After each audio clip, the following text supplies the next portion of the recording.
Viewers আসসালামু আলাইকুম, সবাইকে আমার চ্যানেলের পক্ষ থেকে স্বাগত জানাচ্ছি। জাতীয় বিশ্ববিদ্যালয়ের অধীনে যারা ডিগ্রি তৃতীয় বর্ষের পরীক্ষা দিবেন তাদের জন্য এই ভিডিওটি খুবই গুরুত্বপূর্ণ। ইতিমধ্যে কিন্তু পরীক্ষার যে রুটিন সেটি প্রকাশিত হয়েছে, আর পাশাপাশি আবার ফর্ম ফিল আপের সময়সীমাও বাড়ানো হয়েছে। সর্বোপরি বিষয় হচ্ছে, যদি কেউ এখনও ফর্ম ফিল আপ করে না থাকেন সেক্ষেত্রে কিন্তু ফর্ম ফিল আপ করতে পারবেন, সুযোগ দিয়েছে জাতীয় বিশ্ববিদ্যালয় কর্তৃপক্ষ। কিন্তু কথা হচ্ছে যে এই পরীক্ষাটির অ্যাডমিট কার্ড কবে নাগাদ দিবে।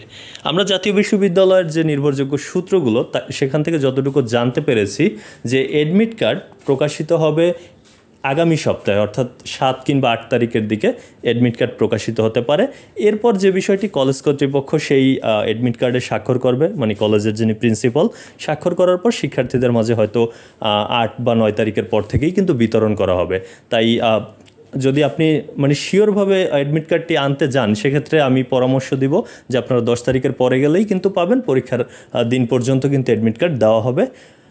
এই ছিল আসলে আমার হাতে থাকা তথ্যটি। এতক্ষণ সাথে থাকার জন্য অসংখ্য ধন্যবাদ।